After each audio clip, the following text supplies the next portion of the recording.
All right, what's up and how's it going, guys? I'm your host, Jacob Nestor, and we are in the closet. Today, I'm joined by obviously my constant co host, Nick, hanging out down there. Just got off work. How's it going, dude? What's up? I just got off work. Fuck yeah. Just coming in here. Appreciate you coming in. He coming in right off work, and he's got something to do right at the end of the episode. Let's see if we can squeeze this episode in time. Yeah, man. Hopefully. And also, we're joined by my buddy, Nathan Parker. What's up, dude?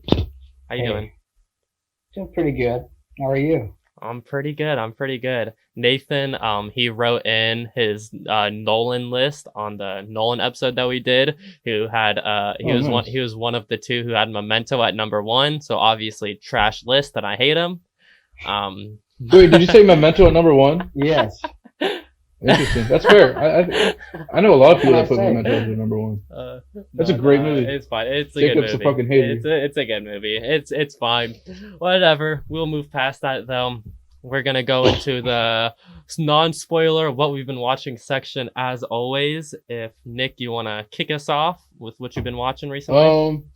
So I finally started updating my letterbox because it's fucking Halloween, baby, Woo! and I've been going ham on the horror movies. Nick's on the Whether letterbox. that, Horror yeah, movies. whatever. Season of the Witch. Whether that's Season of the Witch, baby, let's go. Yes, sir. And I honestly, it's a terrible movie. I've seen Season of the Witch. Uh, yeah, man, I've been just fucking pumping out like shitty movies, really good horror movies, just all around.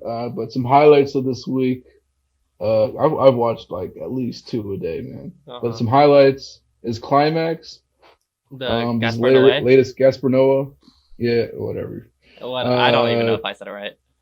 I'm pretty sure it's Noah, but I've Pretty heard sure that. it's French, so Maybe. neither of us will pronounce it actually right. But have That's facts. you That's seen any of his facts. other movies? I have. I've seen Enter the Void. I haven't seen any of his Yeah. movies, and I really want to. Um, I really want to get into they're them. really fucking weird, and Climax is definitely one of the weirder ones. And I really fucking dug it, man. It was a good ass movie. Like it hit all my G spots. I don't know. It hit everything Your funny correctly, man. There's some funny moments in it, but it definitely hit my boner bone. No, Uh, I saw about I have seen like the first like 30 minutes of that movie. I was watching with some people and have you? they got weirded out and stopped watching it. And so No! I didn't end up Ah. finishing it because I was hanging out with them, but I was fucking loving it, and I totally know what you mean. And I wanna watch recommend, it. man. Yeah. I recommend. I got it. It's If been you on my list for a if you while. like that psychological like art house type horror, I'm probably gonna watch Suspiria tonight. If you like shit like that, man, high key recommend Climax. Mhm. Other than that, I saw a found footage movie called Grave Encounters. I saw both of those Grave Encounters 1 and 2, and this is like I know a lot of people shit on found footage. I've never had an issue with found footage for the most part. In fact, I found a lot of found footage movies to be really inventive in the way they use camera work and whatnot, because you can do whatever. It's freestyle almost. This is a really good ass like. I'll give you the premise of this found footage movie. Mhm. It's basically like um, ghost hunter type shows and whatnot. This production team's going out to like different locations and doing like those like you've seen like ghost hunters and stuff where they like Mhm. go pretty extreme and like outlandish stuff, and Yeah. they basically show them doing that, and then they're on their seventh episode and they're going to like a psychiatric hospital that's been abandoned where they used to do lobotomies and other crazy experiments, and basically they decide like most most ghost TV shows, they like stay the night there, and they end up facing stuff that they weren't expecting, and it's really good. Nice. There's one scene in particular with a bathtub that was awesome, and I replayed it about 15 times during my viewing of this. Tight. Um, I do want to shout out the second. I won't spoil this movie too much, but I do want to shout out the second one because it does tie into the first one in an interesting way. And if you do like, if you're interested in like filmmaking and like documentary filmmaking, it's like super meta, and you probably will enjoy that. Really good horror movies there. Let's see. Last one I put on here. Oh, I actually watched this when we finished our marathon of Evil Dead. Sam Raimi's I Spit on Your Grave came out 2009. Fuck, man. This movie's good. My only issue with it is like some visuals that are pretty dated and the PG-13 rating. But even with that PG-13 rating, man, this movie's fucking brutal, real scary. Fucking, I feel like Sam Raimi's the only director that can appropriately do like jump scares. Like, there's so many in this movie, but they're like good. They're scary, and they're like done well. Like, they're not just a jump scare. They're like, I don't know, it adds to the story. Which is interesting and really cool. This is a great movie. High key. Recommend any horror watcher or any like Sam Raimi fan. If you haven't seen this movie, definitely check it out. Tight. And that is some highlights for me. Right on. Sounds good. I gotta check those out. I want to check those out. I think I've only actually seen the 3 Spider-Man movies and then the Evil Dead movies by Sam Raimi. I think those are the only Sam Raimi movies I've seen. Those are definitely his more famous movies. He also did that Wizard of Oz movie that came out. No, that's a lot. I guess I have seen that movie. A while ago. Oz the Great and Powerful or some shit. Yeah, the one with James Franco. James Franco, yeah. I don't remember that in the slightest. Yeah, I barely remember that movie, but Spider-Man 2 is like a top 3 superhero movie of all time for me and one of my personal favorites. So, love that movie. I fucking rewatched Spider-Man 2 a few months ago, and I just, god damn, man. That movie's damn near perfect. It's weird. It's really weird how good that movie is. I really do think it's a perfect movie. I love Spider-Man 2. It's fucking awesome. Anyway, I'd say it's the definition of a good superhero movie, to be honest.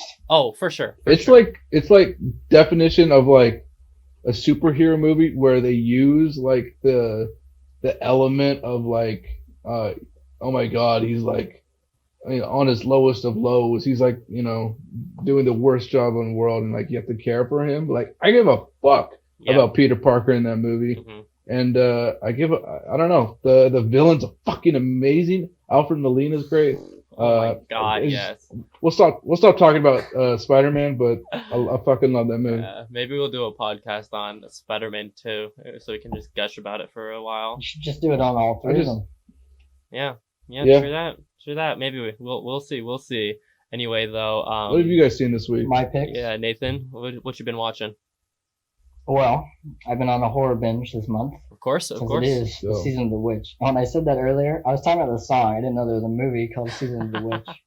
Okay. Oh, I'm pretty sure the third Halloween movie. Okay, we're going off another tangent here. Third Halloween movie was, so the studio that bought the first 2, Carpenter was like, I'm done after the first one.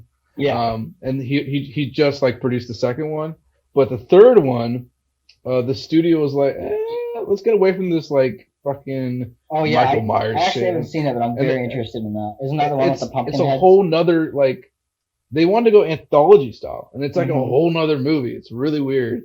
And then Michael doesn't come back until the 4th one, but Season of the Witch is the 3rd Halloween movie, and it's pretty bad. So fuck that, yeah. I've heard things about it. If we do a Halloween episode, Jacob, we'll watch it. But it's not good. If we do a Halloween episode. Yeah. Okay. Yeah. We're doing a Halloween episode in December if we have to. I think the next episode's gonna be on Halloween. We'll see. Yeah. What did you guys see this week? Go ahead. Yeah. Sorry, Nathan. Before I say it, no, it's all good. Before I say that, I heard John Carpenter was drunk off his ass when he made the second one script for Halloween. That's what I heard. Oh, really? I'm just speculating. He got drunk. That's fucking funny. No as care shit. in the world. And, you know, lately I know he's been selling out a lot, right? And that's not a bad thing necessarily, right? He's honest about it. I enjoy that.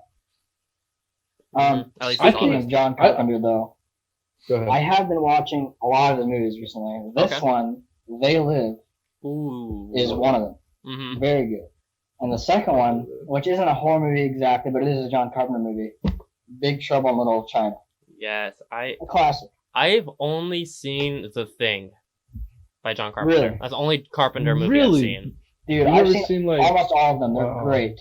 Yeah, So good. I've been really wanting to, but like a lot of them aren't on streaming services, which is fucking stupid. So yeah, interesting. Well, What was that vampire movie Carpenter did again? You were saying? It's literally just called John Carpenter's Vampires. That's Was that the literally one what with it's called. Canoe in it? Honestly, I've not seen that one. I think that was the thing one is- with Keanu. I'm not sure. No, Keanu's that was in that? something no, else. the one with Keanu's in another Keanu one. that's in Is that Interview? the Ford Interview. Coppola one. Bram Stoker's Yeah, Dracula? Bram Stoker's one. Is it? It's by Oh Coppola. my god. Yeah. Mhm. It's the Coppola one. Yeah, that's think right. I'm pretty sure Christian Bale and Winona Ryder are in that as well. Yeah, Yeah. I think so. I know about Christian Bale. I know I know Winona's in Yeah. hmm it. Yeah, okay. I don't know. John Carpenter, you should see more of his movies, except The Fog. That one sucks. Yeah, There's I nothing definitely need interesting in to. that one. I love The Thing. The Thing is fucking amazing. I want to rewatch that before the month That ends. is the definition of a And, perfect horror movie, I think. I agree. I In his fucking prime. I agree, dog. I agree. The Thing is I've definitely never a perfect movie. I've never seen anything like The Thing in terms of horror and suspense like that. Like, and that was It like has the horror. The setting is amazing. Scary The as hell. suspense is great. The story's amazing. Like I was never really perfect. into horror movies growing up. That's why I've been kind of catching up in these past few years. And The Thing was really one of the first like real horror movies that I like watched all the way through and was like just fucking terrified by it, but like in love with it, you know? yeah, exactly. that movie's scary as hell. hmm Yeah. hmm For sure. You been watching anything else? Yeah. Other than those horror movies, I rewatched The Fly 1 and 2. Really Nice. good. Nice. If you haven't seen the second one, you should. Just Yeah. saying. I didn't even know there was a second one, dog. What the Honestly, fuck? it's my favorite. Did It's my Cronenberg do it personal as favorite. well? What? No, I don't think he did. Okay. But You just did the first one. it's Interesting. the thing is the pacing. It's fast as hell. You will not even know where you are. It'll be over before you know it. But it's so good. hmm I think it has just as good body horror, just as good characters. Which there's two main characters in this one, and this is a minor spoiler. It's literally told you from the right off. Every other character's an asshole, and you want to root for only these two other guys. So it's hilarious. It's really Nice. good. That's funny. Yeah, I highly recommend that. Other I've than gotta check it that, out. Creep Show by Stephen King, I think. Okay. Or is it? No, it's George A. Romero. What am I talking about? Yeah, but Stephen King's in it in one of the. Okay. He episodes. He wrote all the. Did he write the stories, original or story? written by him? I don't know if he did, but I'll say Stories. you're right. I'll check I think he did because he's a pretty good. There's the one Stephen King's an act. I believe he's in one of those. He is.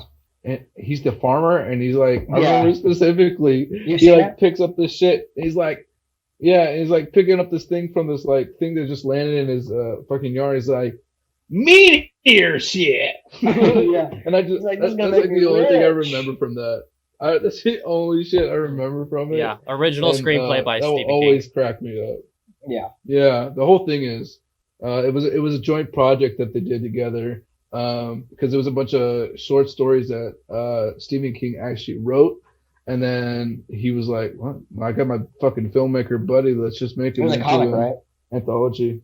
Yeah. So, oh my god, we're going off so many tangents. And then, you know what? I'm not Dude, even this going is to the go fucking into it, but yeah, podcast. you're Who right.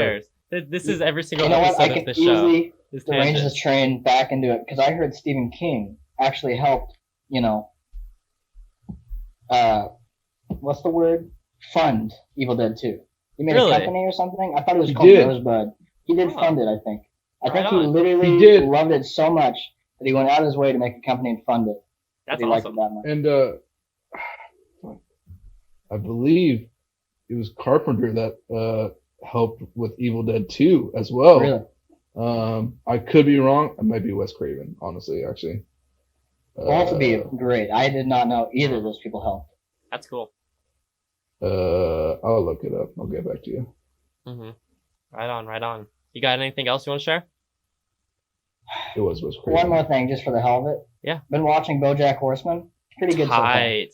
BoJack Horseman like it. is one of my favorite shows. Period. BoJack Really? Horseman What is. season are you on? I literally I've just seen it found all. season 2, I think.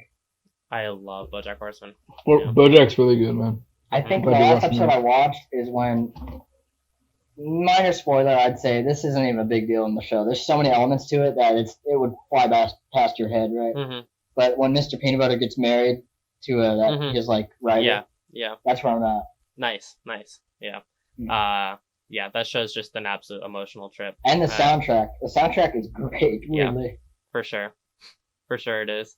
I love it. Yeah, that's about it. Yeah, speaking of a little transition into what I've been watching, speaking of other great shows, finished The Boys last week. The Boys season 2 ended last week. You How was that? a fan of that show, Nathan? You seen any of that? I honestly started it, and I thought it was funny at first. It was a little grotesque. It's 'Cause very The only parts grotesque. I remember is when that guy is like running, and she just gets He fucking runs to the fucking obliterated. girl. Yeah, Yeah. it's the first scene of the first episode. Yeah. But I haven't watched all of it. I'm planning to watch it though. It looks Nick, cool. did And you- the part where he kills the invisible guy. Yeah. That's the yeah. only other part. Did you finish season 2, Nick? I did, yeah. I really liked it a lot, man. I loved In it. fact, I'm really looking glad back on with it- how it finished. I think it was a really good season, honestly. I think so too. I do wish it was a few episodes longer, Mhm. but I thought, for what they had, they wrapped it up pretty nicely in the second season. I do think second season might be better than the first one. I It's got also a lot more agree. depth to it. I It's got agree a lot more depth than purely the first for like season. I think the characters are just so interesting in that show, and the characters are so interesting, and obviously just in the second season, naturally how it is, it gives you a lot more room to go into who these characters are. And I just loved that because I just love I all agree. the characters in the show. They're just so well fleshed out and so good. Fuck Nazis. Fuck that Nazi bitch.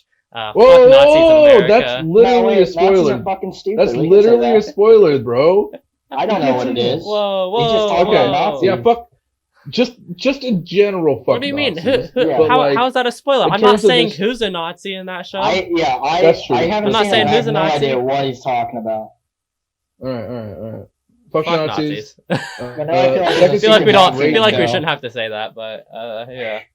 Yeah. Apparently Second we do. season's awesome, and I'm so glad with I how love- it ended. I love the political fucking side. The thing part that I think is that's so in this. interesting about the show, why I love it so much, is being an adult, air quotes around an adult superhero show, just like with having more adult themes, showing more graphic stuff, and then also being a show that's so deeply rooted in commentary. It's all just like commentary on America and war and such like that, Oh practically.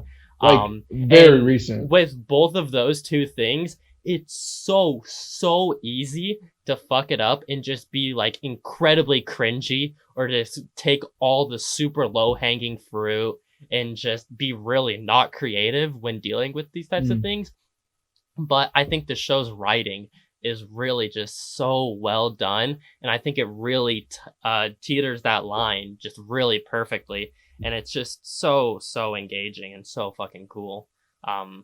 Yeah, I really love The Boys, and I'm really glad with how season 2 ended, and I'm super excited for season 3 because I'm pretty sure it's confirmed. So that should be exciting. Moving on to the movies I've watched this week though. I watched Get Duked. Nick recommended this movie last week. There's a new movie on Amazon Prime, I believe it was, and it's fucking awesome. I really liked it. It's really just kind of held together by its main cast of the 4 boys, but them 4 and their characters and like their relationships and how they play off each other is just it's so interesting and engaging, and makes it just a really funny, fun ride. With some interesting twists and turns. There's some issues with the plot, and there's some ways that the story wrapped up with some of the questions in it that I thought was kind of lame, honestly. But the movie is just so fucking enjoyable, and I'm pretty sure it's a directorial debut. So I'm really excited to check out more from that guy. Been a lot of great directorial debuts that I've watched this year. If you've fucking seen the first episode of this podcast, talk about a lot of directorial debuts on that. Just another great one of the year for sure. Other You movie, said you said this movie was at a film festival earlier. yeah, I'm pretty sure it was at It had a different Sundance. name or something. Yeah, it was at Sundance earlier this year. It was under a different name, like Boys State Getaway, some shit like that. I don't know. I can't remember it. But the title, it does work. I remember you said there was a good gimmick with it. Obviously, I knew it, and it was done well. I thought it was funny. I thought it was pretty funny. Yeah. And I liked that scene a lot. I guess I don't think this will be a spoiler. But the rap scene in it is fire. I gotta admit, it's pretty fire. I was like, pretty funny, yeah. oh, nice, this is hot. This is cool. That was fun to watch. Definitely recommend that movie. Just the overall good time for sure. Next thing I watched is Come and See. This is a 1985 war movie it takes place in World War II Soviet Russia, and it is one of the most horrifying depictions of war I've ever seen. It is one of the most unsettling, disturbing movies I've ever seen, and it fucking shook me to my goddamn core. It's all really about war, obviously, but about how war affects children and all the ways it does. And it's all just about children, practically. God, and it's just such an intense experience.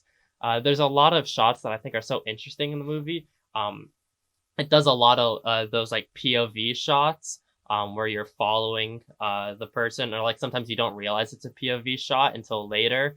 And there's a lot of the dialogue scenes is like they're staring straight into the camera, so it's like literally putting you in the shoes of those characters. And it's done in a really, really good way, and it adds to just like an absolute emotional, just fucking gut punch of the recurring face of seeing this main character throughout these like different stages throughout the movie, just seeing like the deterioration in his face and his life basically is just fucking horrifying. Can't recommend it enough. It's awesome. It's just I've seen the cover, the Criterion cover. His face is like, I can't even. It looks good. It's a super disturbing good movie. Does The look only issue I had with it is there's like this narration that comes in every once in a while. It happens probably at like 4 or 5 different points throughout it, and it's completely unnecessary and unneeded and didn't add anything. And it didn't make sense. Like it wasn't like recurring in a way that made sense, and it kind of just pulled me out of it. But that was really the only issue I had with it. It's a fucking awesome movie. Yeah, I saw that on the Criterion channel. Highly recommend. And then after that, that's when I finally started getting into my horror Halloween binge, of course, and I started it out with new Halloween horror masterpiece by the one and only Adam Sandler, Hubie Halloween. I'm glad to see that.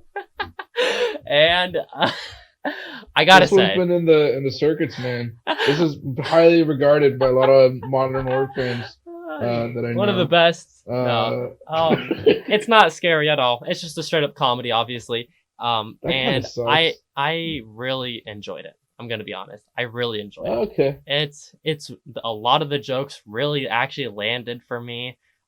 It was very obviously written in one day, and it was just so that Adam Sandler and his friends could go on vacation. That is perfectly fine because the jokes fucking land. There is just the funniest fucking bit with Steve Buscemi in it and Shaq in it. And it's just an enjoyable movie. Honestly, it's just enjoyable, funny. It's not a long watch. It was probably like an hour and a half. It's just, a good movie to put on, hanging out with the boys and you're just really fucking tired, and just put it on, and it's a good time. Super, just tired. Just funny. Good shit. After that, I finally watched the original Texas Chainsaw Massacre, and I really loved it. Nice. It was really fucking awesome. This movie really shook me.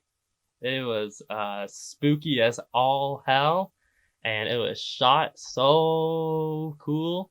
And I would fucking die for those zoom ins and zoom outs. They're just awesome, and I love them. And I, not much to say about that movie. It's a classic, and it definitely lived up to my expectations. And it was just awesome. It deeply made me feel unsettled, for sure. After that, I got to catch Videodrome, David Cronenberg movie. I think it came out 83 maybe. It was the movie he made before The Fly.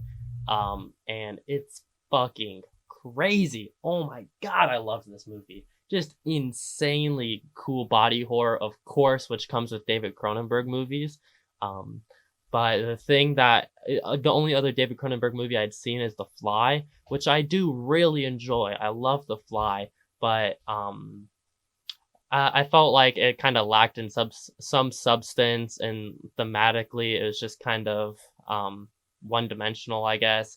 And it was a super enjoyable, fun movie, I thought, but didn't really leave a lasting impression on me, I guess. But Videodrome really did, and there's just so much in the movie to dissect and talk about and think about that I just think it's such a cool fucking movie. Death to Videodrome, Long Live the New Flesh, one of my new favorite fucking end lines ever. I love end lines in movies that perfectly encapsulate the whole rest of the movie. That one, forget it, Jake, it's Chinatown. Shit like that. Love those. Adding this to the list of one of my favorite end lines. And I highly recommend Videodrome. That got added to the Criterion channel. And it's just super fucking mind-bending, super fucking weird, very weirdly sexually charged, as a lot of David Cronenberg movies I'm starting to find are, it seems like. Yeah, it's interesting. I think it's definitely not an old man yells at cloud movie, which a lot of people kind of perceive it as, of just an old man shouting against media, fucking controlling us, and like the downsides of it and how media and violence like ruins us and such. I don't really think that's what the movie's about. I do think it's a lot deeper than that, and it's a lot more interesting. And I'm super excited to rewatch it. I'm debating doing a video on it. But we'll see if I rewatch it and do that. But Videodrome, though, fucking awesome. Highly recommend that movie. And then the last two I was able to catch this week, I caught Black Christmas, another 70s horror movie. They added a big collection of 70s horror movies on the Criterion channel, so I've been kind of working through those. And this movie is really upsetting to me because I love basically all of it. Like 99% of this movie. It was so fucking awesome, and I was loving it. But there's just one thing in the back of my mind the whole time of like, I don't know why they're not checking the attic. Why aren't they checking the attic? Exactly. But whatever. It'll, they'll figure it out. And then the movie ends, and I'm just like, okay, they still haven't checked the attic. The whole movie just completely fucking falls apart because of that. Like, it just makes no fucking sense why they wouldn't, and just ruins a lot of it, of what could have been a really, really influential, great movie that I think it was one of the first movies that had that, the POV villain shot, of the villain lurking around. This was, I think, like the first movie that did that.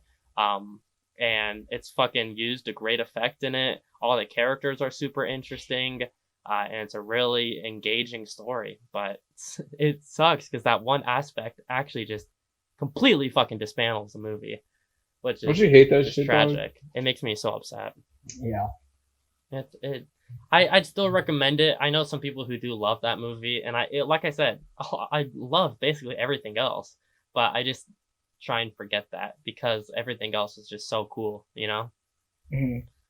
But that's the way she goes sometimes. And the last thing that I was able to catch this week though was Theater of Blood.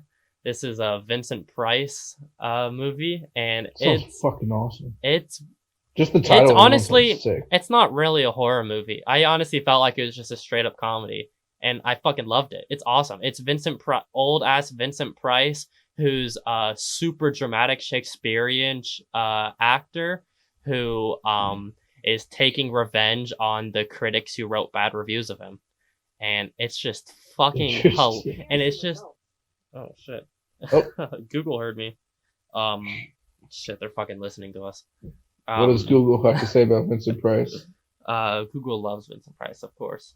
Who doesn't? Okay. But yeah, the whole movie is just watching Vincent Price just have an absolute blast. You can tell he was having a great time. He said something about how it was one of his favorite movies to film ever, and you can obviously tell that in his performance. And it's just so funny and awesome, and I highly recommend Theater of Blood. It's just fucking hilarious, honestly. Really just fun movie. Check that shit out for sure. Anyway, that's it. That's gonna be it for really quick. Sorry, it's funny you bring up Texas Chainsaw because I went ahead and watched the 2003 remake, and I saw the Texas Chainsaw 3D. And if you had to watch them, well, maybe don't watch them. But I guess I'm just saying, I don't think there's been any other good Texas Chainsaw movies since the first one. That's what I've heard. And there's been a lot. Okay, but I found those two interesting, I guess, to say the least. For sure. Yeah. Yeah. Anyway, that's gonna wrap it up for that section. Check all those movies out if you haven't seen them. Let us know if you watch them, if you fucking hated them, or if you loved them, or whatever, you know. And that's. I would love to know what people think about Climax. That's such an insane movie that I feel like you can get so much out of it. I'm definitely gonna watch that before the next podcast. So I'll give some real thoughts on that. I'm super excited. That movie is fucking awesome. It's very, very cool. Anyway, that's gonna end the mark for that section. We're gonna move into the topic of the week, which is the Evil Dead series ranked, of course. We're gonna try and be as spoiler free as possible, but giving our thoughts on those movies still. But to kick it off, we're gonna start obviously at the bottom of our list, and we'll just go around and keep doing that. Nick, do you want to start us off with what is your least favorite movie in the Evil Dead series? The first one. Okay. Probably. Yeah. Why? I guess. I'm gonna switch it over back to you guys. I gotta switch my mic out really quick. Okay. I'm sorry. Yeah. No, that's fine. That's fine. Nathan, you want to go then? What's your least favorite? I rewatched them recently, and I thought it'd be the first one for me because that I didn't like as much the first time I saw it. But I rewatched it and I was like, you know what, this is pretty good. So out of all of them, I'll probably just say the remake because it's just not connected. It's just not. Yeah, it's definitely its own. That hurt my soul.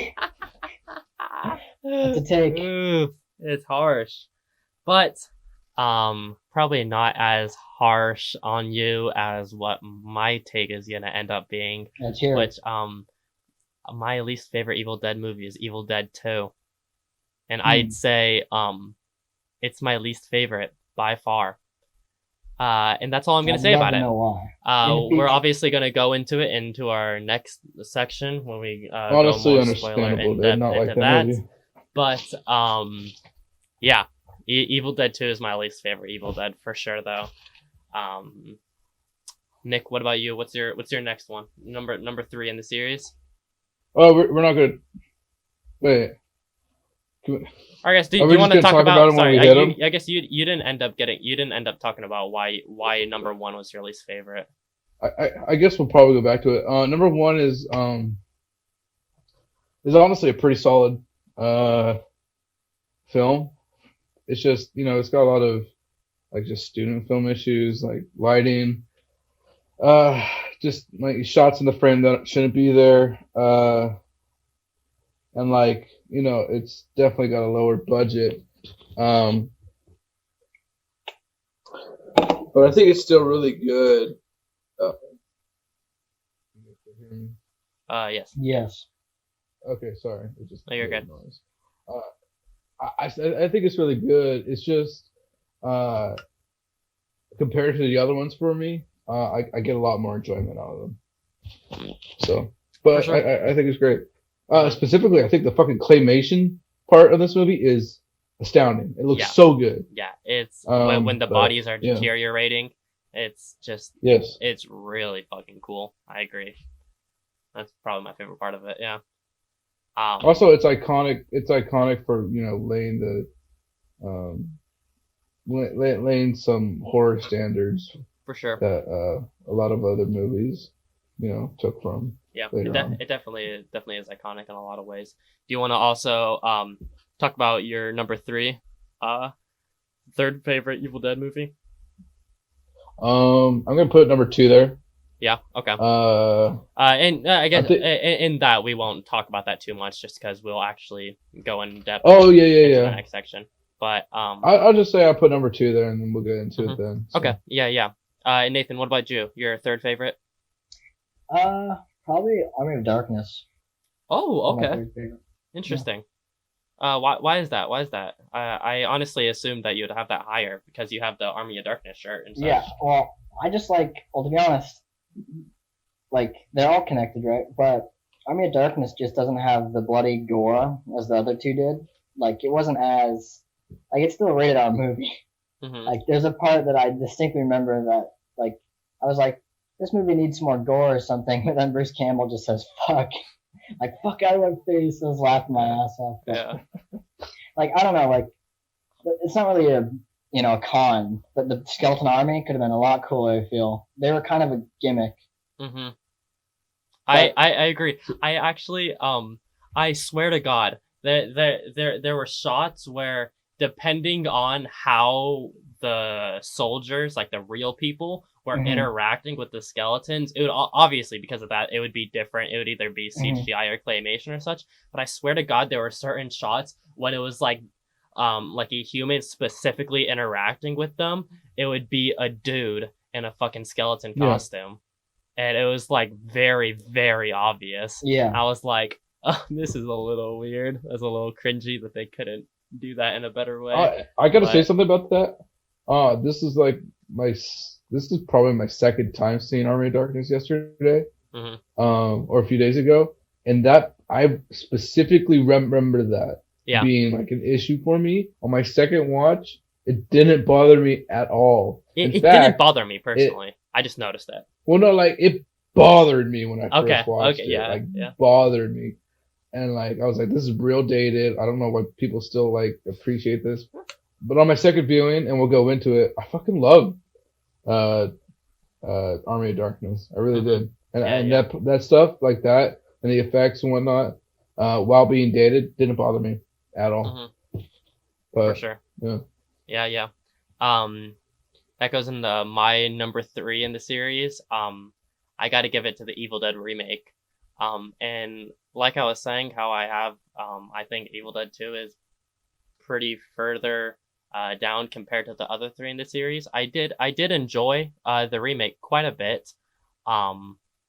But there are some things that I don't like about some of the other movies that I don't like in this movie, especially, where it just is like inconsistencies with the demons and them possessing people and how that works, and such.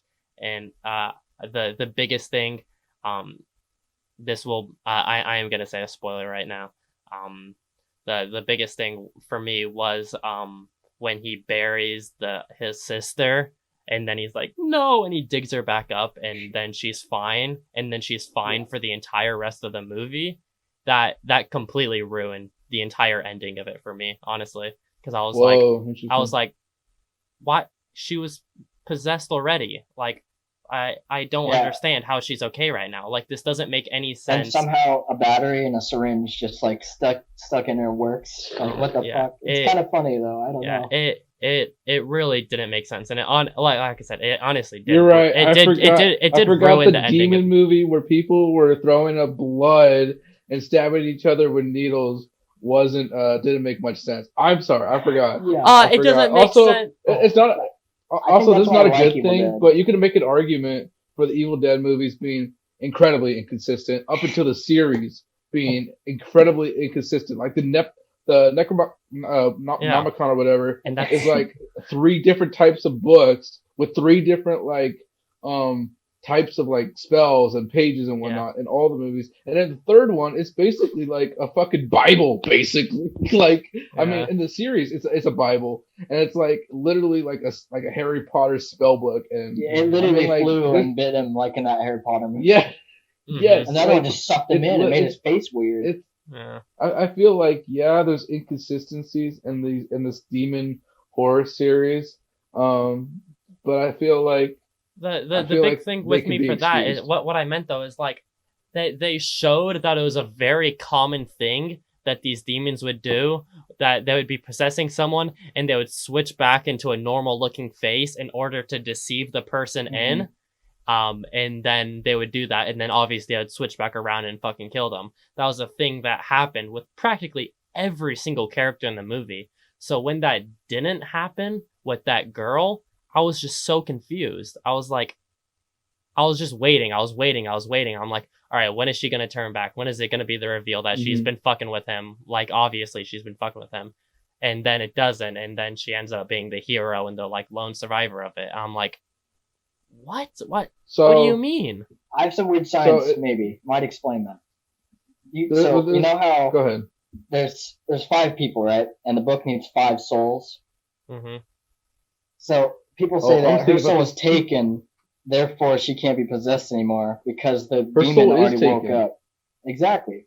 So that's why... So, no, actually, there's actually proof of this. We didn't watch it in the movie because Jacob saw the credits and was like, okay, go home, Nick. And like, we didn't get to see the part where after the first credits, like literally he turned it off before the scrolling credits. Yeah. We were still in the middle of like the cinema credits. And right after that, there's a scene where they show her possessed, where she gets into a truck and she's like, oh, her soul's still taken. She's never mind. You ended up just telling me that. But like, even like, okay, her soul's still possessed. That makes sense. But like, so why do I care that she overcame her fucking addiction as well as the fight to kill this beast at the end? Like, why do I fucking care? I guess you don't have to care about that. She's not actually a character. But the whole movie's about making you care about her, though. There's not really inconsistency because in the previous movies, like you could say, Ash's like closest thing, because Ash got fucking possessed in the second one. Yeah, twice. And the thing that got him out, yes, he got possessed twice. And the thing that got him out of it each time was the necklace that he gave his girlfriend in the beginning. And you could say the same thing with the remake. You could say the necklace that fuck, I'm forgetting their names now, but the druggie's brother gave to her, and you can it's the same thing basically. And I guess I can understand not liking that, but it doesn't make sense. And so, okay, I see that. That's fucking stupid though. That's fucking dumb though. I think. I mean, you stupid. can say that, but you can't say it doesn't make sense. Okay, no, I understand how it makes sense now, and so I just think it's stupid. Then I just don't think that's a good way to do it. But fucking whatever. I mean, I still did really enjoy the movie. I still really did enjoy the Evil Dead remake. I thought a lot of the gore was really, really fucking good in it. This was your number 3? Yeah, that was my number 3 though. Okay. So I still got 2 more, of course, that I like more than it.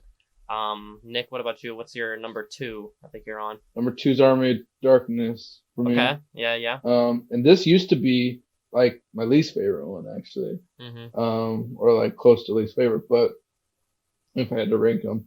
But like rewatching it on my second time, like maybe it was just whatever I was on, or like I don't know, like it was really funny to me. Yeah. And like it was like a lot of, I'm like not the biggest fan of the Ash character, but he's like full on, Bruce Campbell's like full on Ash, full on batshit crazy in the third one. And I dig it a lot. And as far as like horror, there's like little to none. But I don't know, I just find it. Yeah, definitely. I think it's It's really good. yeah, Um, I'd say it's not even really a horror movie. Like there's really No. no horror I would say aspects in it. It's basically like an it's action definitely, comedy or adventure but comedy like almost. Action I adventure that's said the there's comedy. only coolest. one part that I might have jumped at, but and it was when he was in the pit and Mhm. he was Oh fighting yeah, those yeah, yeah. two deadites. Those are the deadites I want to see, not the Mhm. bone guys, right? Mm-hmm. Yeah, for sure. Mm-hmm. Yeah. Interesting. But yeah, that's my Yeah. number two. Nice, nice. What about you, Nathan? What's your number 2 in the Evil Dead series? Well, if Evil Dead 2 is my number one, Evil Dead 1 is my number 2. Of course, of course. Yeah, and I don't know, Evil Dead 2 is I don't know, it's just I think it's when he becomes like a legendary badass. So that's what defines it as my favorite really. Because Mhm. 1 was just like a campy horror movie, and that's why like it's still good. I really like it. It's just 2 is just funnier and cooler to me, I think. Mhm. But so Two you is had. what Sam Raimi wanted to make, Mhm. like originally, Yeah. Mm-hmm. or well, like not originally, but is what he wanted the first one, the first story to be. He didn't really have the budget to do what he wanted. Mhm. For sure.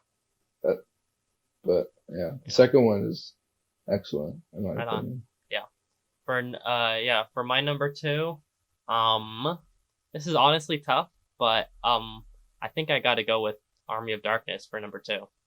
I really really did like Army of Darkness. Like I said, this is my first time watching any of these movies, but I thought Army of Darkness was just fucking hilarious and just an absolute enjoyable ride that I would rewatch like anytime. It's so funny. And the part where he fucking jumps up and catches the chainsaw on the stump of his arm made me come so hard. What about the And part where he uses the belt to fucking oh my swing up on the chain? god, yes, dude. He's got Fuck, that to a T now from the first absolutely. movie. Fuck, that's awesome. Is that something that they like mention in the series at all? Like with his, because I don't really remember. Do they ever like give him any like different gadgets to go with his arm? Well, he's Because got he like gets a like medieval glove, and the he's got glove. like 2 other ones from like the series from Pablo. He has like a wooden That's one and then fucking his funny. own metal robotic one. But then he has the chainsaw, which is a classic. Right? Of Yeah, course. yeah, Yeah. yeah. That's what I want. That's what I wanted to see in this one when they established that he had something like that in the second movie. I Mhm. wanted to see him like go balls to the wall, and, like put I don't know, put a fucking dildo on there and Yeah, see what he does with that. That definitely. would be Yeah. something I feel like would happen in this third series. Or Yeah, Netflix. absolutely. It does. It almost. Oh, is it on Netflix? Yeah, Mhm. Oh shit, man. didn't Yeah, know Okay. that. No, because I it was want a to check it out. Showtime thing, so I didn't know where to find it for the longest time. I thought it was Stars. I But don't remember. It's kind of oh, switched it was one around. of those. Mhm. Yeah, yeah. Nice, nice. Uh, Yeah, that's my was number that 2. everybody's second? Number Yeah, two. yeah. So what about you, Nick? What's your number 1? Of course. I mean, we know. The best Evil Dead movie that ever has been made is the remake. Yes. Yes. Um, fuck, man, I Yeah, love this speak on movie. it. Speak This on it, movie is man. like Let's hear it. this movie is my fucking bread and motherfucking butter. I remember first watching this movie and falling in love in it. Because I basically did exactly what I did with Jacob a few years ago, back in like high school. And when I was like exploring more horror and stuff, and Evil Dead popped up, and I was like, oh, let's just watch them all now. And I loved the series, and I loved everything about it, and like all the ideas it brought. And I quickly became a fan. And then when I watched the remake of the Evil Dead 2013 remake, directed by Fede Alvarez, I believe his name is. Mhm. I felt like someone who loved the original movies and had like approval, from his creator, which he did. I felt like he made that movie the way he wanted to, and I felt like there was a lot of love put into it, while Definitely. being like kind of unique from the rest of the series itself. Well, I mean, like all the other movies are very unique from each other. Mm-hmm. So I thought keeping that same element into the remake, fucking like 30 years later, is really really cool. Mhm. And in terms of like, I love my fucking I love blood. I love fucking gore. I love all that shit. And this movie brings it to the motherfucking table, dog. Like some of the best some of the best practical effects of the last 10 years have been uh horror, and this is one of the best movies to showcase that because you can still do that. You can still do practical, hands and shit. You can still use gallons and gallons of blood, Yeah. and they do that in this movie. And I think part of the reason why I love this movie is behind the scenes of the filmmaking. There's just a lot of care and a lot of love put into this movie, and regardless of it being without Bruce Campbell, like with everything that it doesn't have, like Evil Dead properties, I think it's okay because this movie was just set up to make a really badass uh, Evil Dead movie. And I know, like a lot of people say it's not really an Evil Dead movie. And that's Mhm. I could definitely see that, but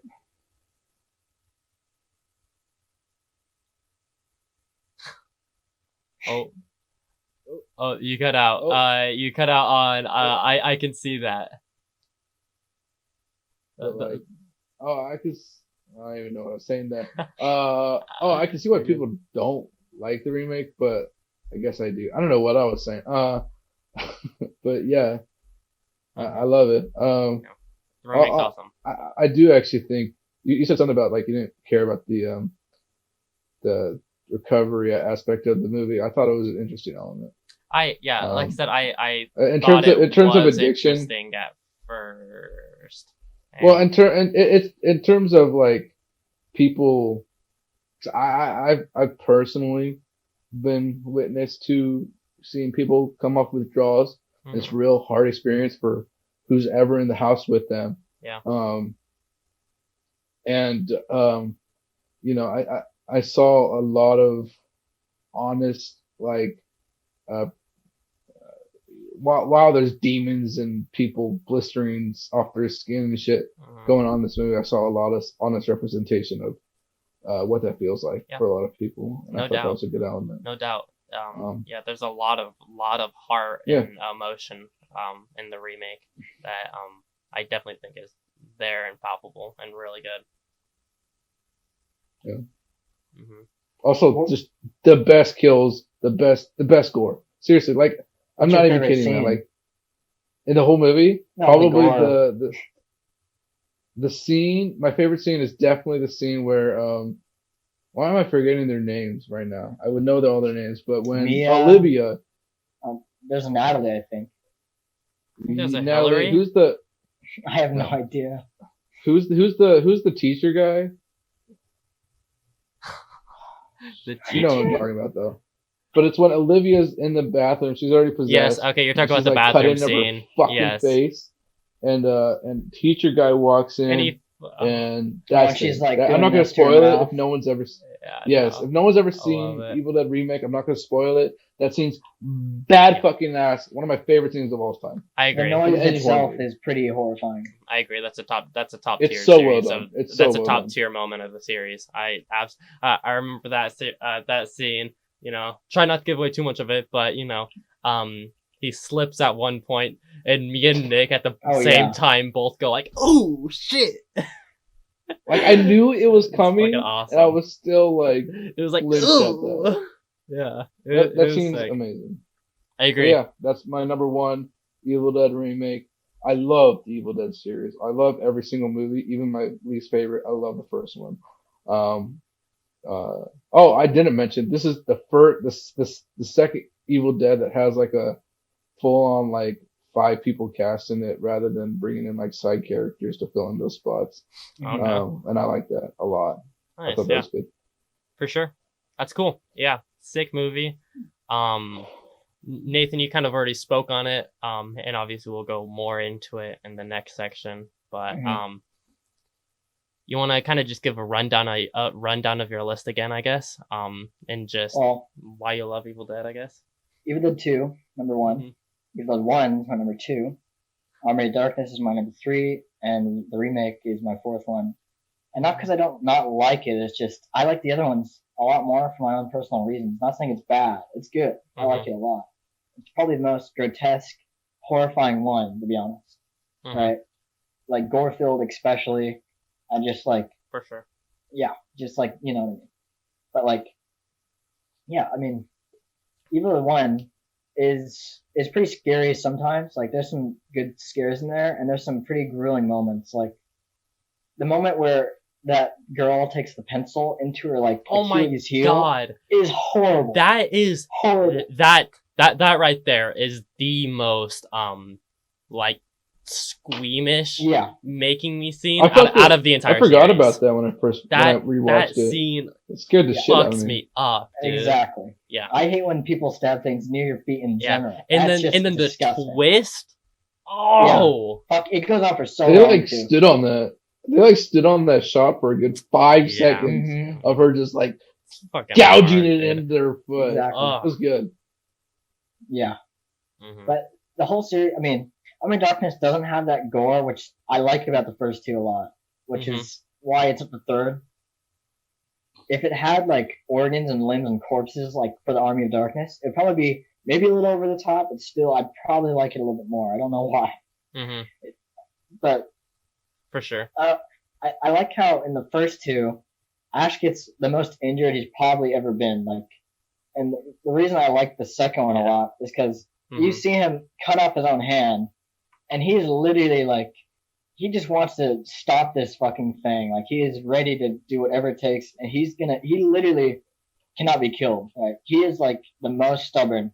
He gets the fucking life beat out of him in this movie. Like, seriously, so much. Like, if I was in that situation, I'd be dead from the first two things that happened to me. Hilarious how much he gets messed up. Oh, we're gonna talk about that. I guess. We'll get more into that in the next section, though. But anyway, it brings me to my number one. It's the first one, Evil Dead 1. Yeah. I really, really loved this movie. Actually, I really think a lot of the scares work for me. I think there's a lot of really great tense scenes. And like I said, I think the most thing that I was, looking forward into in these movies is making me feel really squeamish due to the body horror and such. And that fucking pencil scene is just the worst of them all in the best possible way, I think. A lot of the tension really works for me in that movie. I think all of the side characters are fucking great and entertaining. They all hold purposes, though almost like caricature-esque at times. I think it played off them really well, though. And I really like all the side characters and just the overarching story. I gotta say, I'm not a big fan of the Ash character, just in general. And I do kind of like him in this movie because he's a pussy and that's his character. Like, I'm sorry, but you said you didn't like him because he was a pussy in this one. No, but I like it. I like it more because he's like a consistent character throughout it. Like, I didn't like him as a character, I guess, because he was a pussy, but I liked that he was like a consistent real character throughout, which made it interesting enough. But that is like an issue that I do have with the second one, which I'll go in depth more, later. But I really just think a lot of it works for me in that first one. A lot of the horror really works for me. And I think it's shot in a really cool way a lot of the times. I think, you can really tell it's a student film for sure with some of its visuals and especially in its like sound design. But I don't mind. They don't take me out of it because everything else just works so well for me, I think. I think it's structured very well. It's definitely actually probably the most formulaic out of all of them. In terms of like structure, yeah. I would say Ash's character doesn't really feel like Raimi when he first wrote it doesn't even feel like he like wanted Ash to be like anything more than just the final guy of the movie. Yeah, and I appreciate that. I can understand that. If you don't like the Ash character at all, then yeah, I can totally understand. Yeah, I'm not a huge fan of what he turns into, I guess. But yeah, I really, really enjoyed the first one. And it just works for me on so many different levels. That movie's fucking awesome. I love it, you know? Love, love, love that first one. Anyway, that's our fucking Evil Dead ranked. We'll run through each of our lists one more time. I had Evil Dead 1 at the top, and then Army of Darkness, and then the Evil Dead remake, and then Evil Dead 2. And then, Nick, you want to run down your list top to bottom? Yeah, 1 to 4. Remake's the best. Army of Darkness, 2, and then 1. Nice. And then, Nathan? Evil Dead 2 is my 1. Evil Dead 1 is my 2. Army of Darkness is my 3rd. And the Evil Dead remake 2013 is my 4th. Right on. That's going to close our section for that. We're going to go into a little intermission break right here, and then we'll be back with our in-depth spoiler thoughts finally on Evil Dead 2. Stay tuned. Hey guys, just wanted to remind you to stay until the end of the episode if you want to hear what we're talking about next week, so that you can DM us if you want to participate in the conversation on the topic of the week or the review. Either or is fine. And also just wanted to give a huge shout out to Anchor. I would not be able to do any of this without Anchor. They are the best. They'll distribute your podcast anywhere. It's super easy and free to use. So huge shout outs to Anchor for letting me do this, and thanks for listening. Alright guys, we're fucking back, and we're gonna go into our in-depth spoiler thoughts on Evil Dead 2 by Sam Raimi. This one came out, and I cannot fucking tell you because I'm stupid and didn't prep it. 1987, there we go. Shout outs. Anyway, let's get right into our 80s. fucking... Yeah, shout out the 80s, of course. And so, let's get right into our thoughts on it. Nick, you want to start with your thoughts on Evil Dead 2? I do want to start with a question, actually. Okay. For Jacob. Hit me with it. Jacob. Hit me! You have a very unpopular opinion Yes. with a lot of people that watch the Evil Dead franchise. I understand. You do not like the Ash character, especially you like the first one, first Ash, Pussy Ash, And I like the third Ash. if you will.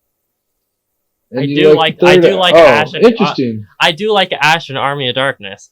So why do you not? I feel like Ash is very similar in the second movie. Why do you The not like reason him in the is second movie? because of the way that, like, in Army of Darkness, why I love it so much is he's that way from the beginning. He sticks to it, and that's his character. Like, he is a fully formed character, you know, and that is his personality. Same as in the first one. But the issue I have so much with his character in the second one is, I really feel like he becomes a, you know, fast-talking, quippy, badass dude out of fucking nowhere. Like, Disagree. I really felt like there was no real build-up into him being a badass. I didn't believe his transition into it, and that really, honestly, just pulled me out and made me dislike the character. I was just like, hold on, wait, why is he this way all of a sudden? This did not fit anything that it's given me about the character at all. And just, honestly, just constantly kind of kept taking me out in a way, in that way. I see. I didn't find his transition into being a badass believable. You didn't find it realistic.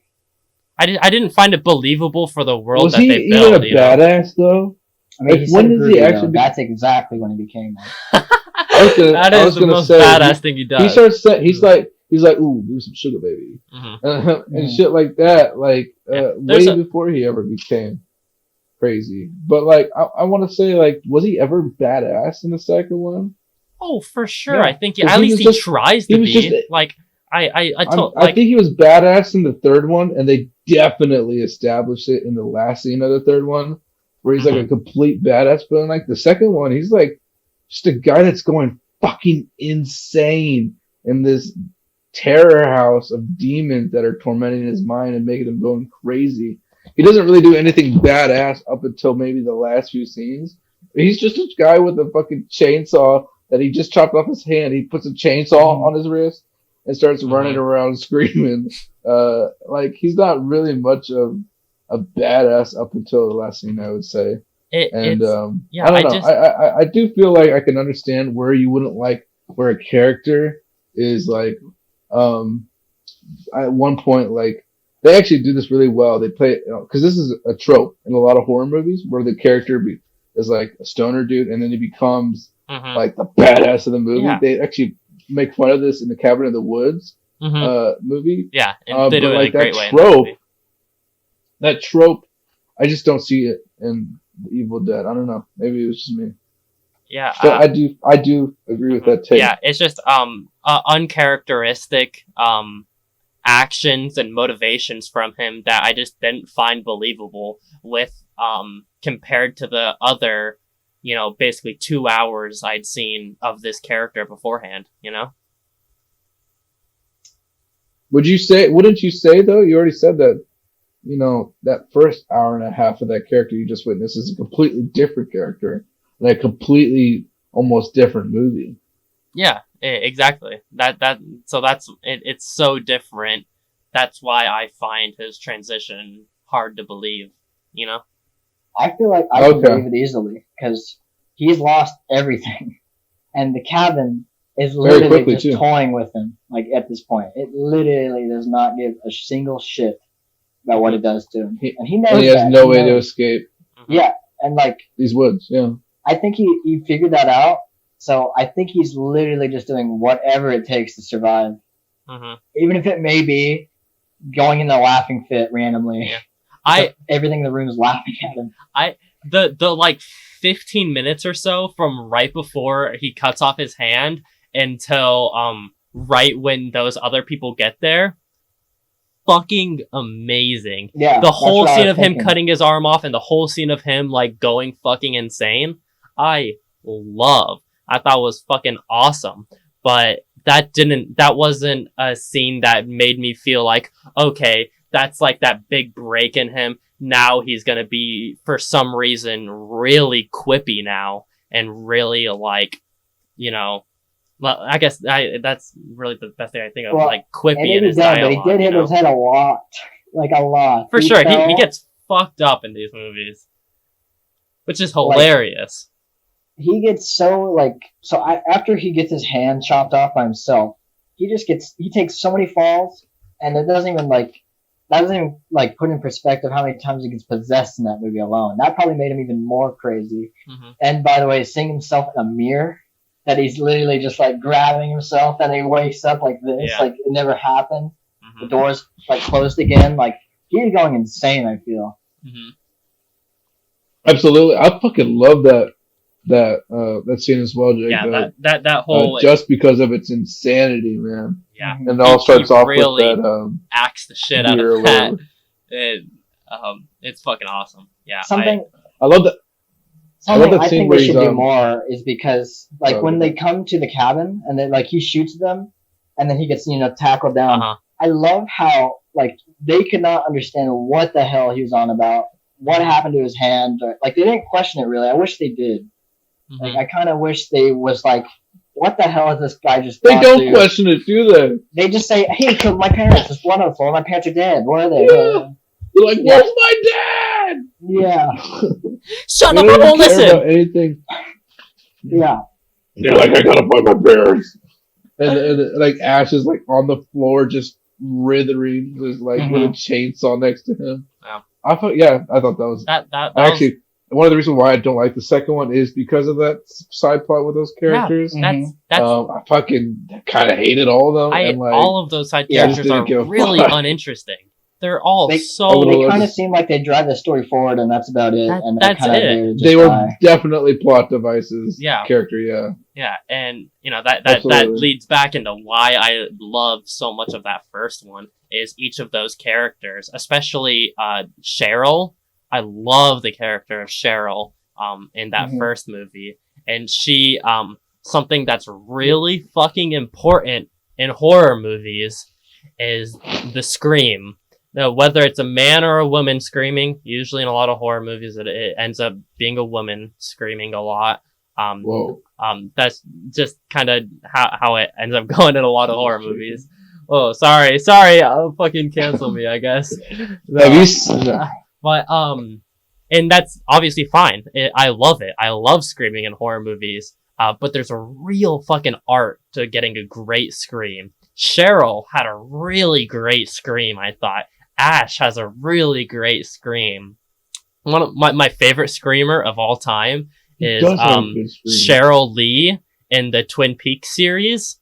She is the fucking best. It's the most terrifying scream I've ever fucking heard.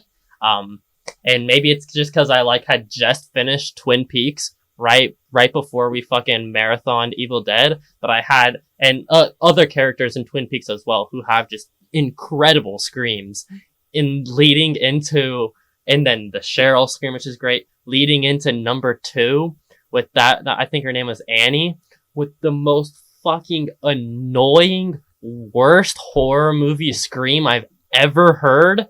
It was so painful to listen to this woman scream. It hurt my ears, and she was constantly screaming the last 30 minutes of the movie. It actually made me just so annoyed because I already didn't like any of the side characters because they're just so uninteresting. To be honest, she just has the worst scream ever. Oh God! When Ash gets possessed and fucking throws her and starts attacking her, that was really funny to me. Yeah. And yeah. Side topic to that. Apparently, there was a deleted scene from the movie where he eats a squirrel when he's. There is, yeah, I heard about this. That's awesome. Whoa! Uh-oh. Whoa! Nathan left. Nathan disconnected. Hey, what's up? Welcome to the welcome to the podcast. Oh. Hello, my honey. Hello, my baby. Hello, my we seem to have lost somebody. Oh. I'm back. Sorry, I don't know what happened. My Discord just closed. You're good. I know how Discord fucking sucks, man. I just say eat a squirrel and then leave. Yes. Good. That was a deleted scene, though. That was actually not a deleted scene. That was just footage that was lost. Yeah, they lost a lot of footage. There's a lot of footage in this movie. Yeah. That's weird. Why? It's very weird. What happened? Some of it was cut. Like one of them was of more blood, yellow and orange blood, instead of the giant fountain of blood that he gets splashed by. That was one. Oh yeah. Another one was his brother who played Henrietta, Ted Raimi. He actually is in a lot of these movies. He's in a lot of cameos, but he was Henrietta. And another fun fact is he sweated a fuck ton in the suit. He would not stop sweating. And he had a scene where he's in a rocking chair, and just it was a close up of her eyes, or his eyes, if you think about it. But it was that, and just a whole slew of other things where they didn't add. Oh, there was one where he the scene where Henrietta's in the rocking chair with the old researcher dude, and he's recording the tape, and then there's a close up of her. I think that is a deleted scene. I don't know if because I feel like I've seen that. I don't know. I don't remember. I honestly am not sure what you guys are talking about, so I think it might be. Definitely heard. This is lost check footage IMDb, from Evil Dead it's probably on the trivia. Mm-hmm. Nice. It's funny that that you said it was Ted Raimi that played Henrietta. Yeah. He was in a bodysuit that whole time, basically. Yeah, it was. You could definitely tell in the last scene, bro. Aww. You could definitely tell when he's coming out of the fucking when he's coming out of the cellar, and he's there's scraps, and you're that is 100% some bodysuit that he's under, and he's floating around, and you can see shit coming out. Come on, it was pretty funny. But yeah, that's fucking lost footage, man, that you will never get to see. From a crazy, interesting production. Also, fucking I just keep trashing on this movie. I really don't think this movie's good. The other ones in the series, you said it was good. No. When did I say that? You said you even liked it. When did I say that? Maybe I liked it a little bit when it ended, but I honestly fell asleep during part of the climax. I ended up going back and actually rewatching it, and I was like, what part did you fall asleep this climax fucking sucks. Really? I bet you fell asleep when they went to the woods to find the Bobby Joe girl. I bet that's it. I fell asleep right after he got back, and he's like, I'm not possessed anymore. Oh yeah. Basically right then. For a little bit. But And to be fair, I did miss more than I thought I did. But going back and rewatching that climax, that scene fucking sucks, I think, honestly.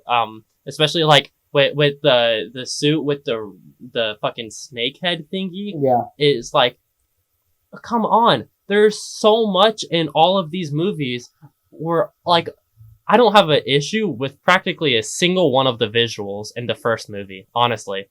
I think all the visuals work for me in the first movie, 100%. And I feel like it should in the second movie, especially when they have a noticeably higher budget. And most of it did work for me. But that whole scene of his confrontation with the big blob thing with the weird neck is just so... I think it sounded like a monkey at one point. Fucking horribly done, I thought. Yeah, it's chimpanzee noises. Yeah, that was kind of odd. Like, I just thought it was shot so poorly. It was like quite a few insert CGI shots that just looked fucking horrible, I thought. And it just released so much tension in it, and like, fuck, dude, I did not enjoy it. Yeah.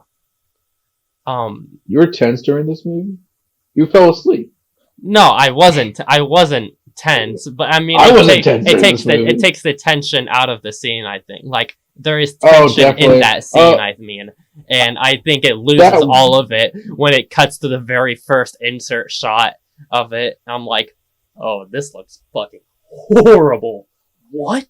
There is that one specific shot where it's like behind Henrietta and like her neck's like extended and she's like, and like and you can see it looks pretty bad. But, I couldn't stop thinking about this during that fight scene. Every single punch he would land, but then the swipes of the chainsaw would miss.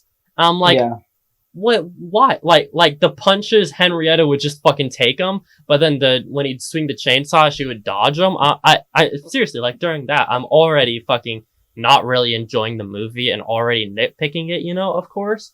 And then, like, I'm just watching it, I'm like, what? This is just so stupid and like just not well done, I think. I also thought it was funny how he was fighting that big tree demon at the end. Oh, yeah. And he has a fucking hand chainsaw and he doesn't use it once during that. He uses his arms around. He uses it once. The chainsaw in the eye. No, yeah. He does it once to reach forward and chainsaw the fucking eye. I'm like, I do remember that because I remember watching it and I'm like, thank you for finally doing something. Yeah. They had lots of shots with him and then a shot of shot reverse shots where it made it look like, because the tree hand was like holding him and made it look like he was a lot further away. So I'm like, okay, that's why he's not using the chainsaw. And then when he finally uses it, I'm like, it actually finally shows like a back shot of like in relation how close he is. I'm like, no, he's right in front of the face. Like, there is no excuse not to use the chainsaw anytime before that. It's just poor writing. It's ridiculous. Well, alongside a lot of else in the movie that is just like dumb. I thought I didn't get the whole thing. You're talking about how he gets possessed multiple times in it. I don't get that. Why? Like, what he would get unpossessed like that.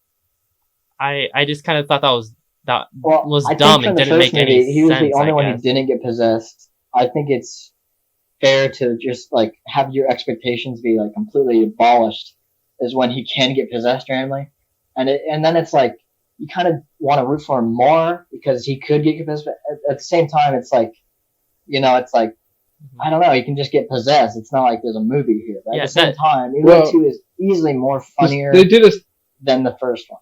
That's a fact. That's a fact. Evil 2 is really funny. Souls. Exactly. They established how many souls they needed. And they did get Ash's soul. And Ash's soul has been taken. And I'm pretty sure the series talks about this as well. That Ash's soul has never, actually has been his since he got possessed. But he is able to come back with that, like, little omen thing. That whatchamacallit? The necklace thing. Yeah. What is that thing? Like, It's like a monocle. It's like a monocle, basically. I don't know. I never used it, though. I thought it would look like the thing from the Spiderweight Chronicles. What was he thinking? Who wants that? Who wants that? And Anyways. shit like that in movies of like, you know, I'm irreversible. I can't fucking do anything. Oh, I see this one thing and it brings me out of it. That's kind of like a trope or a cliche, I'd say, in a lot of movies. And it always doesn't work for me. It always pulls me out of the movie and just makes me think like, okay, that was just the fucking laziest way they could have done to pull him out of the thing, you know? And I think it was like painstakingly obvious in this movie. Mm-hmm. That's fair. Sorry, another thing I wanted to bring up that I was so confused about. I do not understand the first 10 minutes of this movie. I don't understand where it takes I'll place. tell you something right now. I don't understand where it takes place in the timeline. I don't understand who this fucking girl is. I don't know what the fuck happens. The reason it makes for that no sense. is because they literally could not get the rights for the first one again for some reason, so they had to reshoot it. And it's funny how they do that, because they not only do it for the second movie, which is kind of weird, they do it for the third. Because the second one ended, remember? And he like shot that demon. They do. And the demon looked horrible, by the way. That demon looked like shit. It looked like doo-doo. Yeah, for sure. But in the third one is way different. Like, you had the same fall, but everything else is different after that. So in that first scene, is that girl who's Linda, is that supposed to be the Linda from the first movie? Yeah. It's just supposed to be his girlfriend. Like, they couldn't. No, they didn't have a budget. So yeah, you're correct about. So the studios, in fact, all of the movies had to go through different studios and a bunch of mumbo jumbo. So none of the movies, the reason why a lot of the continuity and a lot of elements that are very jumbled in all the movies is because not every single Evil Dead movie was made by the same studio, so they didn't own the rights to the others. It's very weird. Yeah, and the reason, you were saying the tragic. reason why the what? Sorry, I'm just telling you why. No, keep going. Why Sorry. it's like the way it is. The reason why the first scene is the way it is yes, because Sam Raimi couldn't get the rights to his own movie, and he couldn't get the footage from the first movie to. Which is just stupid, by the way. Absolutely stupid. It's horrible. It's horrible. So he reshot it. But another thing popped up. He didn't have enough. He didn't have a budget to have any more actors like the first movie. So he just did it with Linda and Ash. Could he not get at least the same Linda actress? I mean, what was the up with that? At least make it like clear that it. You know. I have no idea, but I do know like some of that characters. I honestly don't think it matters. I don't think it matters. Literally a housemate of his. It matters. I mean, like, Jacob, that's the thing. Jacob. If you know that the two movies, that the one is, if you know that, I don't know how to tell you, like, it makes sense because, like, they're not connected. Like, it's just literally a retelling. The second movie is just a retelling of the first movie, and it's just what Sam Raimi wanted to do with a bigger budget. Like, there's no story continuity with the first one. It's pretty shocking how he made the second one in general, because it's like it's just literally the same movie, just the second one's got a different ending and middle.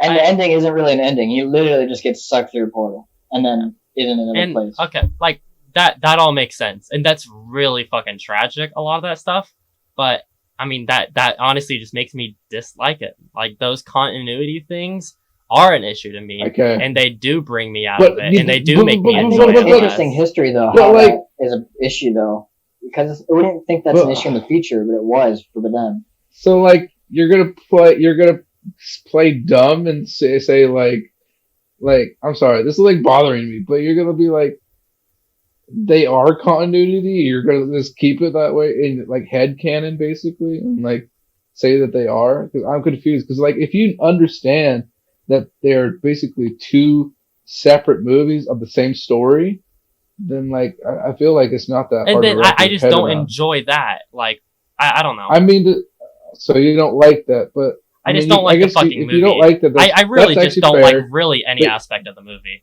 You don't like besides the at all. I really don't.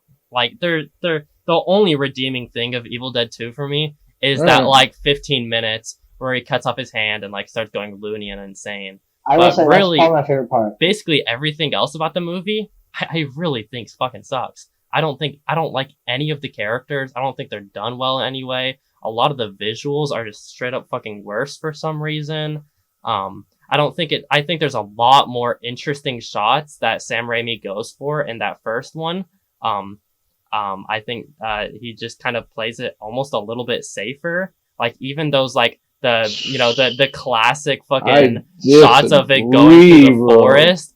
Even those shots of the Raimi camera going through the forest, man. that evilness is like he just got better, it's so less intimidating. The camera going through the forest and such, it feels less intimidating. And like that was actually something that Raimi and his brother invented, was that camera trick. It's fucking awesome in the first movie. Yeah. It's fucking awesome. And like the whole scenes of it like going around the house and shit. I love when he was that. into the rafters and shit of the house. He was running and breaking doors and like turning left and right. That is a cool that's a cool scene. I gotta disagree with you on that take, man. I felt like the second one, with the better budget and the better like equipment they had, I thought they did a lot of shots they did in the first one that I thought were much crisper, better. The first one was really cool, how it was super inventive and whatnot.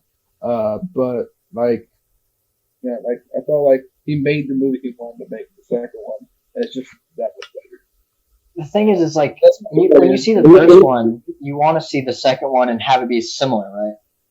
Like you want to see this movie sequel. I knew the second one was gonna be like completely tonally different and like way more campy and stuff like that, and I was excited for that. But I mean, I also think it's just like really poorly written and like bad writing. Honestly, I think they're both pretty campy. Bad writing. I think they are both pretty campy. That's what I love about the first one, is it really toes the line of it's super campy and with like its characters and such like that, and the environment is super fucking campy, but then it has these really, really genuinely tense, scary moments, and I think it really balances it out well, and I don't think it balances it well in the second one. For the first one, like, it's a lot more atmosphere, I'd say. Sorry. I got to head out quick. You gotta head out? Hey, no worries. Hey, thanks for joining us, Nick. Dude. Fucking check out Nick _sailing on Letterboxd. He's actually updating his shit. See you fucking next week, bro. Good episode, guys. Yeah. See ya. Later, man. Thanks for hopping on. Got you on the flip, all right? It was good talking with you, brother. Yeah. Later, dude. I didn't know we were plugging our letterboxes. I got a letterbox. We'll plug that at the end. We'll plug it again at the end. Okay. I was just doing that since he was leaving, but. All right. Anyway, were you in the middle of a thought? I thought.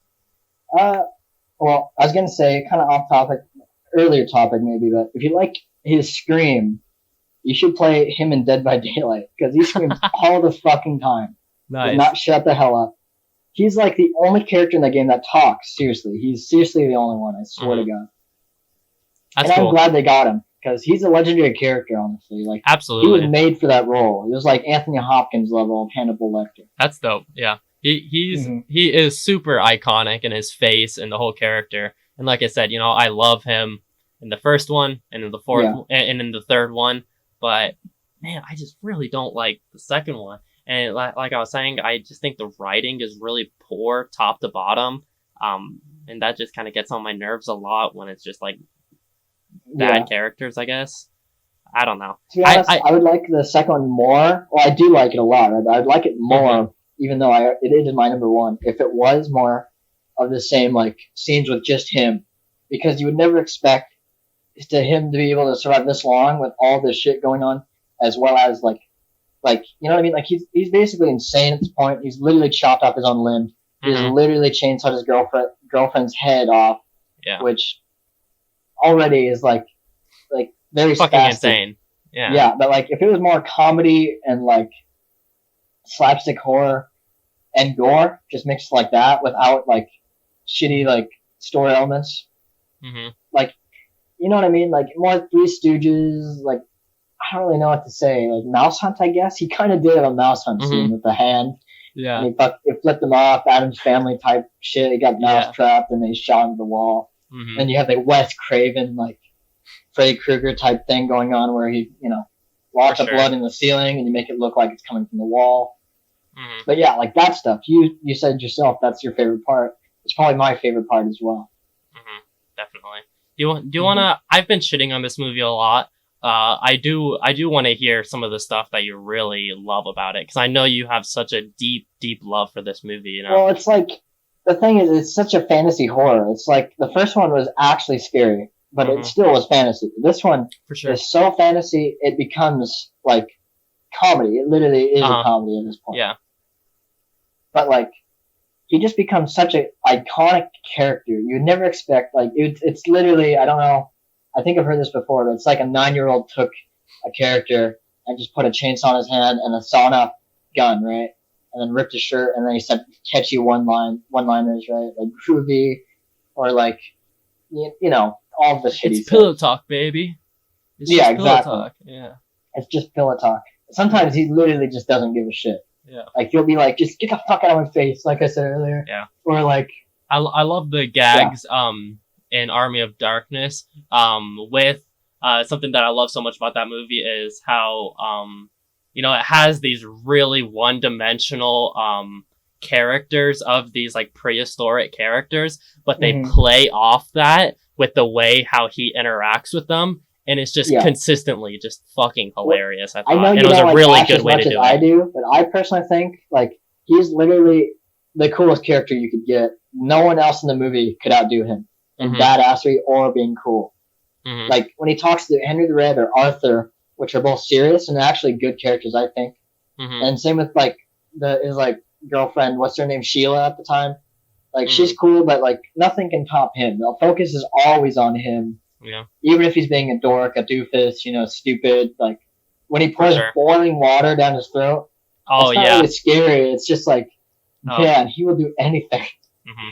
Just do like get this over with.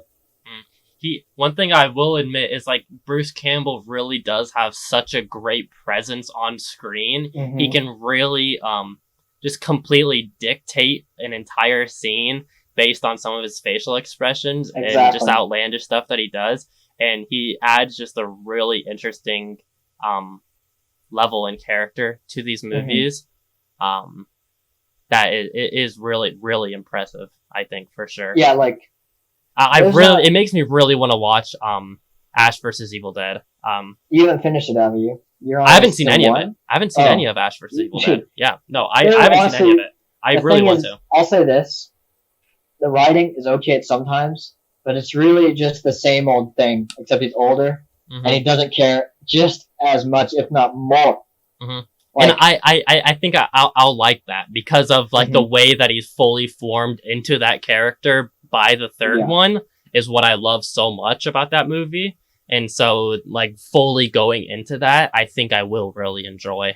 It's just primarily that transition into it is what I don't like. Because it's like, the thing is, it's like, it literally is the same guy, like the same actor, Bruce Campbell, legendary, but it's him like 30, 20 years in the future, which he is older, obviously, but he's still with the book. That's a minor spoiler, but he's still, you know, he's like a grumpy old fart now, you know what I mean? Like, he doesn't give a shit what he does, what, like, the drug-based fluids he touches, things he beheads. He doesn't give a shit about anyone, like, what they think about, or sometimes he cares, but it's rare. It's rare, I'll say that. And honestly, the two side characters in the show, I won't spoil them, but they're pretty good. You'd like them, I think. Tight. But yeah, like, I don't know, he's iconic to the shirt he wears, a blue shirt, to the that shirt is iconic, absolutely. Exactly. And that's crazy. It's just a blue shirt. It's like just a blue collar shirt. Yeah. Exactly. So yeah, I don't know. Like, it's just like a great character, like a great like anti-hero. You know what I mean? For sure. He's definitely a very very interesting character, I'd say. Yeah. Because he doesn't really have morals. He just kind of like, you don't think he has a goal in mind, right? It's just get through it, and then what happens next is what happens. You know? He is like the epitome of the go with the flow type character. Exactly. You know? Yeah. It really is like the definition the of that. level of not giving a shit, it just goes up and up and up. It's fucking hilarious. For sure. Anyway, do you want to give some final thoughts into this movie? I think we'll start wrapping this up. Honestly, I think or anything you just want to shout out, or tidbits or anything, of course, I'll just say, like, let me think. So I'll shout out to my friend Kevin. Okay. And my girlfriend Ashley. Okay. And my friend wanted to go. Might as well. Uh-huh. Shout out them, of course. Yeah, they're cool. And I don't know. Shout out to Halloween, I guess, because Halloween's cool. I get to watch all my favorite horror movies. Yeah. And also, I had one question, very off topic for you. Okay. Very weird question. Okay, of course. But are you the guy who had given Ad Astra a good review? I didn't just give Ad Astra a good review. I gave Ad Astra 4.5 stars out of 5. I fucking love Ad Astra. A fucking big fat 0. Ad Astra is fucking awesome. I hate that movie. That's garbage. I fucking hate you. That movie is fucking awesome. Okay. I know it's not even good, but let's get into this. Whatever. What do you like about Ad Astra? Dude, Ad Astra, what is good about that movie? The core story of Brad Pitt's character. I just find his character so interesting in his journey of dealing with basically just his daddy issues. It's just it's just daddy issues / Apocalypse Now in space. And I think that's just fucking awesome and really engaging. And each of the set pieces I think are so engaging and so fun. And visually it's just an absolute treat of a movie. The CGI monkey's fucking stupid, but I don't give a shit. Because that's what I was about to say. That's like one. I was gonna be like, where's the cool space alien? That's like one. That's like one thing. It's just like that core story of Brad Pitt and his daddy issues. I found incredibly moving. The thing is, I was so emotionally invested. I saw this in IMAX, bro. I was so like, I was actually. I did tear up at the end of that movie. You teared up at Ad Astra. That's kind of fun. I cried at the end of Ad Astra. You cried when he was riding a fucking shield down to Earth like nothing. Is that what you're crying about? I'm crying too about that. You cared when his dad said, "I don't care about your little thoughts," and he fucking tried to kill himself. I don't know, man. That's I understand not liking Hollywood for me. I agree. Once Upon a Time in Hollywood is not a good movie, but that's a topic for another time. Maybe we'll have you on for the Tarantino podcast, so I can have someone else backing me. Because I'm pretty sure Nick. I think Once Upon a Time in Hollywood is like a top 3 Tarantino for Nick. If that's a top 3, fucking absurd. I don't even know what Reservoir Dogs is for him, or Pulp Fiction, or Django, or Inglourious. Literally, what the fuck? That's the worst movie out of all of his movies. Yeah. I don't know. Absolute fact. It's a fact. But anyway. Massive tangent, of course. Shout out Ad Astra. That movie's fucking awesome. I don't give a shit. That movie's dope as fuck, and I love it. Anyway, though, we're gonna kind of wrap it up.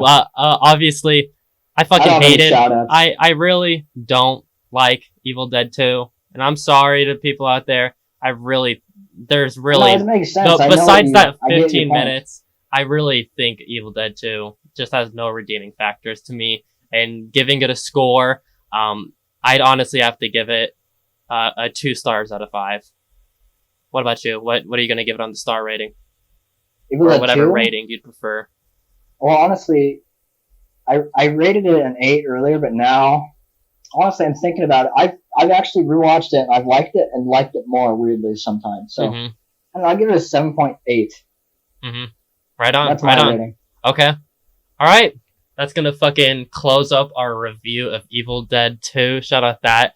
I'll fucking ask Nick if he can plug that shit into his letterbox so he can give a star rating on that. I'll put that in the description maybe.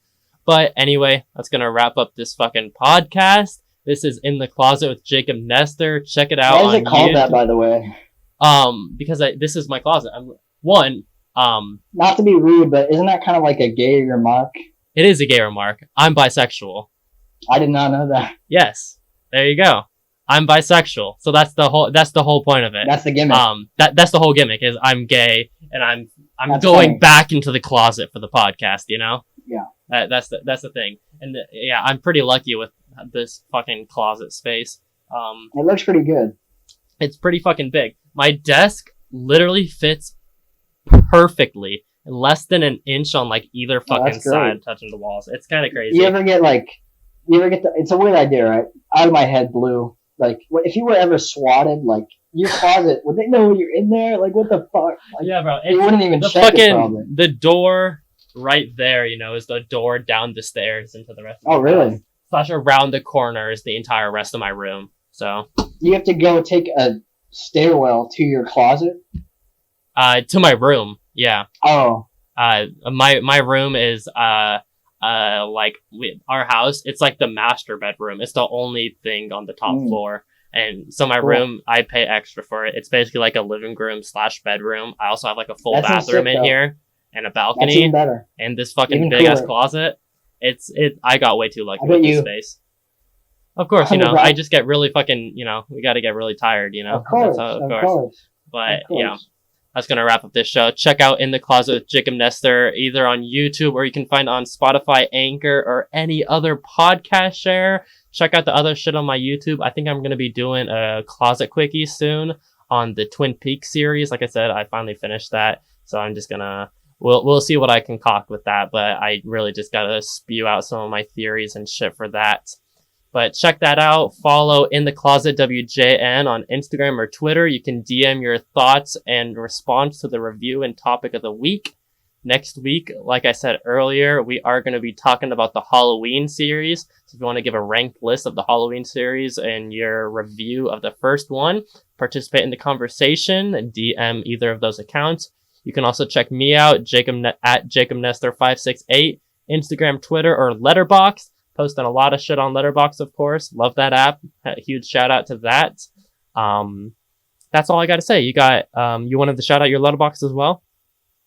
I forgot the name of it. Give me 1 second. It was... Oh, yeah. Here, hold on. I'll just put the profile link in there. My letterbox is this. It's 451. Very simple gimmick. You probably won't find it, but that is it. Nice. I'll post it in the links like I do with everything else, of Thank course. Thank you. Shout out, check out Nathan's Letterboxd. Huge thank you to Nathan for hopping on this podcast. My resident Evil Dead lover. Loved having you on. Hopefully you can come back again. Cool. Of course. I thought you hated me because I fucked up Ad Astra. No, I understand the Ad Astra hate. But it's alright. I fucking hate Evil Dead too. So that's the way she turns out. Literally. Yeah. That's going to close out this episode. Tune in next week for the Halloween review. Check out all this shit on the podcast. Share with everybody else. And thanks for listening. See you guys.